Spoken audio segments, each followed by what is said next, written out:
Hey everybody, your balancing for today is about what do you do if your person reaches out to you, but they want something from you that you don't really want to give them.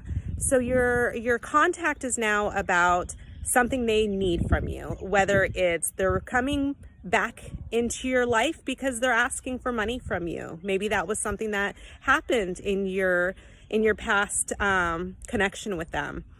Maybe they're coming back for friends with benefits.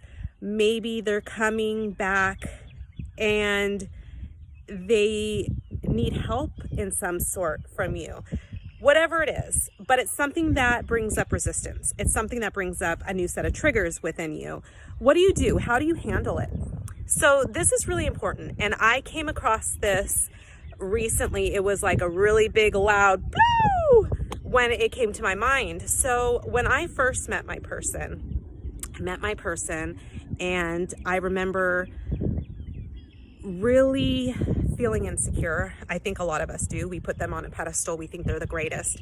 And I almost think that we manifest something about them that's sort of inferior to us, whether we are worried that they're going to cheat on us, whether we are worried that they are financially not secure, whether we worry about them not being committed, whatever it is.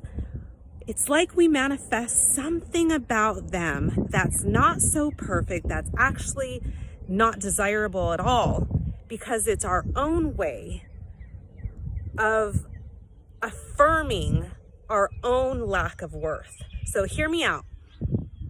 I felt like if my person was super financially successful, he wouldn't want me because he was gorgeous. He was freaking intelligent, probably the most intelligent man I've ever met.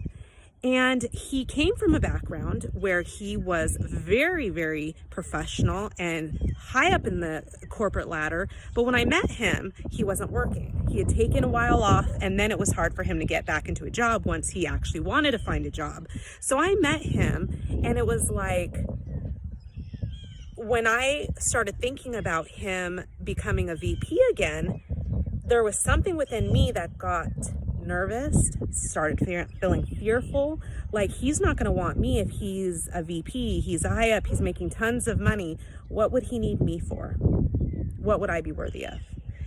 And now it's like, no, go make your money, do your thing, be a boss.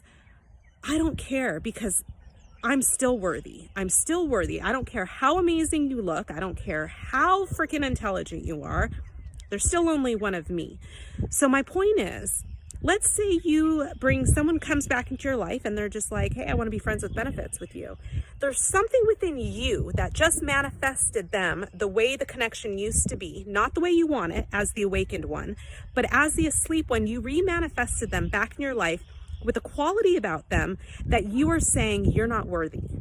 So if you have someone come back in your life that only wants friends with benefits, there's a part of you that thinks you're only worthy of friends with benefits.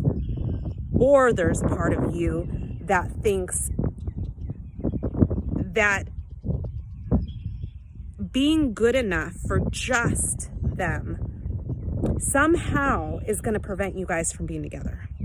So what I mean by that is you have to be fully, wholly content within to be able to be such a badass that no matter how great they are, you're still great. It doesn't reflect on you. However, you are whole and complete enough that no matter how accomplished they are, nothing will still touch you. There's an insecurity within you that is fearful of them coming back the way the awakened self wants them to come back. So maybe they always came back asking for money. The awakened self wants someone that's financially secure. So what is it about holding them in the same place where they're financially struggling, where they need you?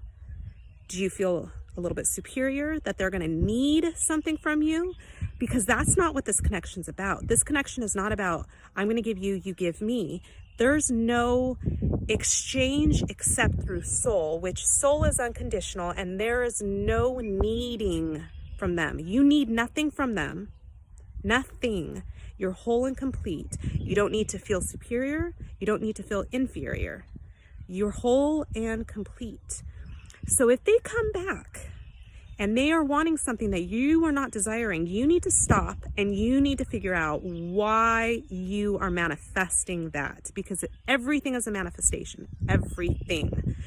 There is a manifestation going on that you now need to correct, and it's usually from limiting beliefs. So you need to spot, what is this limiting belief that I'm holding regarding my other self that is making me manifest them in this way? So when my person first came back after my dark night and we separated, the first thing he thought was, I want friends with benefits. No. And I was upfront with that. No, that's not acceptable to me. That's not what I want. That's not what I will ever want. And that was the last time he mentioned it. But there was something going on with me that made me feel like I'm not worthy enough. And at that time, I wasn't. In my mind, I was still awakening. I hadn't found my full potential, but I still knew enough to know I will not accept friends with benefits. That's not what I want. And I would rather be alone than to give friends with benefits and wake up every morning feeling like I'd given a piece of myself away to you without anything in return. So I drew the line, and there was none of that. You want to be in my life? It's not going to be with friends with benefits. So that's where I want you guys to do. What do you want? This connection is about you and what you want. So if they're coming back asking for friends with benefits, they're asking for money, they're asking for anything that you don't like, what do you want? Because remember, they're attracted to soul. So if you're doing stuff for them, that's not about figuring out what's going on within you. That's not putting you first. That's still putting them first, and it's going to be push. So you focus on what you want. If you don't want to give them money, sorry, I'm not able to. They're going to still come back. Keep aligning with soul. They're going to keep coming back. You focus on you. Worrying about them is push. Love you guys.